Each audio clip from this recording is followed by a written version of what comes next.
Yeah, I think that so on the Ukraine proposal that was put out, or the China's position paper on Ukraine, I agree. I don't think that there was anything substantive being offered in that proposal.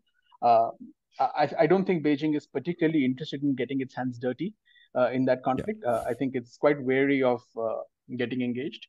Yet there are costs, because of its relationship with Russia, because of perceptions in Europe, and of course, costs in terms of downstream effects such as food security, energy security, and so on and so forth.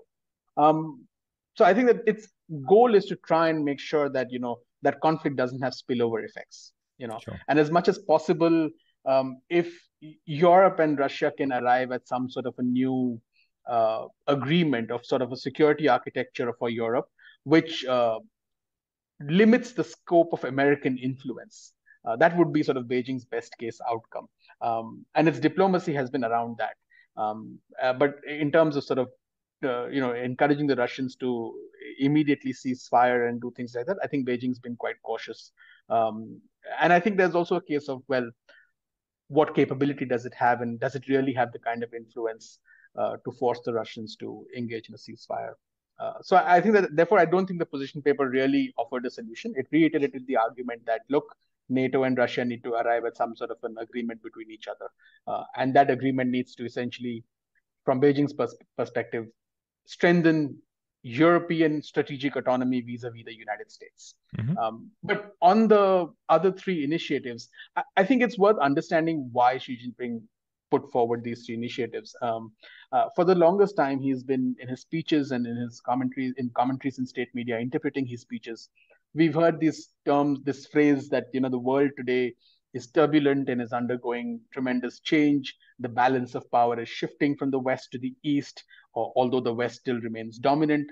And in this churn and in this process, the world is facing four deficits, right? The deficit of development, the deficit of peace, the deficit of governance, and the deficit of trust.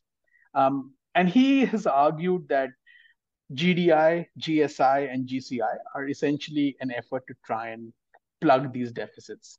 Now, why does he want to plug these deficits? Well, because development from his point of view leads to security challenges, and therefore China today has more capacity to try and address the development deficit, so it can contribute something more in terms of global development. He's taken into account the criticism that BRI has received for being unilateral, for essentially being an extension of Chinese foreign policy and exporting Chinese overcapacity, while it has had positive effects in terms of infrastructure in third countries. So therefore, he's linked the GDI to the UN Sustainable Development Goals, and therefore the domains in which GDI operates are far sort of low cost when compared to BRI, and they are in line with Sustainable Development Goals of the UN. It also sort of allows China to become a development partner in domains where it does not have comparative advantages. So BRI focused on infrastructure, energy, which are areas where China has comparative advantage. GDI focuses on things like food security, on education, on water, sanitation, health, and vaccines, which again are not as these big ticket projects like they are under BRI, but they have an impact directly on people. So this is also sort of a image rehabilitation exercise while trying to address. And also what China would deficits. like to progress, all of the areas that you just mentioned, right? Like, so it's exactly, natural. Yeah. Okay. Exactly. So it finds the sort of value in this. GSI, on the other hand, is from my sort of perspective, is primarily aimed at disincentivizing other countries from participating in closer security cooperation with the US, particularly as China feels that there is a containment strategy that the US is developing. So a lot of it has been around narrative around trying to push back against the idea of collective security with the idea of indivisible security. And along with that, of course, China is pitching to become a closer partner for countries, whether it's in terms of weapons trade, whether it's in terms of defense training, law enforcement cooperation, and so on and so forth. And some of these are legitimate domains where countries have concerns and China can augment their capacity.